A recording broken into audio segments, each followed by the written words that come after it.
Meu nome é Erika Pianura e hoje eu vou falar um pouco sobre as diferenças entre escrever um texto informal, aquele que você manda por e-mail para um amigo ou escreve na rede social, e um texto formal, aquele adequado ao ambiente de trabalho.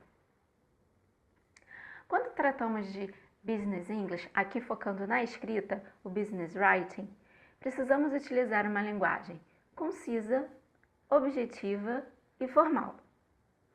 Quando você escreve um texto no seu trabalho, um relatório, uma proposta, um e-mail, essa é a oportunidade em que você mostra o seu conhecimento sobre aquele assunto, mas também demonstra o seu conhecimento sobre o idioma. Então, o seu texto é também o seu cartão de visitas. Então, ele precisa ter bom conteúdo, ser claro e objetivo e utilizar a língua padrão formal do inglês. Vamos ver alguns exemplos, então, para esclarecer como você pode transformar a sua linguagem do dia a dia, informal, na linguagem mais formal. A primeira dica é: seja formal. Be formal. Use formal language. Vamos para os exemplos. I want to talk about the schedule. Então, você está usando o verbo quê? Want. Querer. Geralmente você não pede, né? Eu quero. Alguma coisa que é precisa, é necessária. Até mesmo em português. Você modaliza e fala eu gostaria. Então, você vai usar, ao invés de I want, I would like. I would like to discuss the schedule. E lembrando que discuss em inglês não quer dizer discutir, né? Mas tratar do assunto. Um outro exemplo.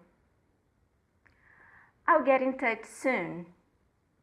Muito comum na linguagem oral, na linguagem falada. Mas vamos transformá-la na linguagem escrita e mais formal. I'll contact you shortly. Fica muito mais polido, muito mais adequado à linguagem escrita. Mais um exemplo. You need to send the report by April the 30th. Bom, aqui parece também que você está mandando, né? You need. Tem uma maneira mais polida de dizer. It is necessary to submit the report by April the 30th. Um outro exemplo. I'm sorry I'm late. Muito comum na linguagem oral quando você chega um pouco atrasado até numa reunião. Ok, mas quando você for escrever, vamos mudar esse vocabulário. I apologize for the delay. Fica mais claro, né? Quando você atrasa um relatório ou algum documento que você precisou entregar e se atrasou de alguma forma. Um outro exemplo. I promise to fix the problem. Bom, primeiro vamos mudar esse promise, né, a promessa, por uma garantia. I assure. I assure you I will solve the issue. E a gente troca também a palavra problem, que tem um sentido negativo, pela palavra issue, que é mais geral. Bom, depois disso vamos falar sobre a segunda dica. Avoid contractions. É aquela forma contrata dos verbos que a gente até recomenda que se use na forma falada, porque soa mais natural. Mas quando a gente estiver escrevendo, principalmente o texto formal, nós não vamos usar as contractions. Vamos ver os exemplos. I'm pleased with the invitation. Então é só trocar o verbo na forma contrata pela forma regular. I am pleased with the invitation. Outro exemplo. Unfortunately, I can't attend the meeting on June the 11th. É só trocar o can't pelo cannot. Unfortunately, I cannot attend the meeting on June the 11th. Uma outra dica importante.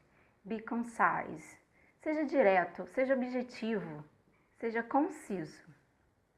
Então, corte aqueles floreamentos. Isso não precisa mais escrever, mesmo num texto formal. Hoje em dia, tempo é dinheiro. Então, vamos reduzir aí a linguagem e ser mais diretos. Alguns exemplos. If you cooperate together, the project will be finished quickly. Cooperate together. Não precisa, porque o cooperate já indica que são pessoas colaborando juntas. Então, vamos eliminar together. Então, vai ficar: If you cooperate, the project will be finished quickly. Outro exemplo de uso de palavras desnecessárias. I have received your invitation inviting me to participate in your annual business conference. Então, a gente tem your invitation inviting me. Não precisa. É só dizer I have received your invitation to participate in your annual business conference. Mais simples e mais direto. Outro exemplo. There are many issues to plan for the spring sales. Então aqui a gente tem there are many issues. Uma coisa muito vaga. Vamos ser mais diretos. We have to plan the strategies for the spring sales.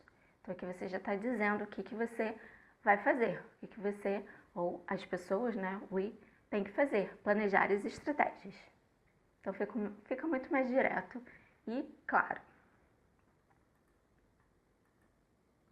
Uma outra dica muito importante para escrever um texto formal, na verdade para escrever qualquer texto, eu sempre falo que a leitura é uma ferramenta importante para melhorar, para aperfeiçoar e para aprender o idioma.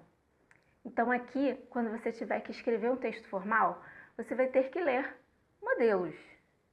Ler modelos sobre aquele texto, modelos daquele texto.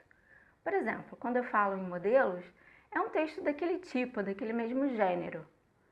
Por exemplo, se você tiver que escrever um relatório, você vai ler modelos de relatório. Se você tiver que escrever uma proposta, vai ler modelos de propostas. E assim você não vai escrever um texto formal do nada, né? Você vai olhar o modelo, vai mudar as informações, os seus dados, e aí com o tempo, com a prática, você vai sendo mais criativo e utilizando as suas próprias frases, mas sempre dentro daquele arcabouço de estrutura e de vocabulário adequado para aquele gênero textual, para aquele modelo. Outra coisa importante também para todo tipo de texto. Escrever bem é reescrever. Então, planeje o que você vai escrever, faça um rascunho e depois revise, edite, reescreva. Quantas vezes você precisar e puder, né? Às vezes a gente não tem tempo, tem que escrever e enviar logo um documento. Mas reescrever é sempre bom. É assim que a gente aperfeiçoa a nossa escrita. Então, eu espero que você se sinta mais confiante para escrever um texto formal em inglês. Agora curta, comente e compartilhe o nosso vídeo.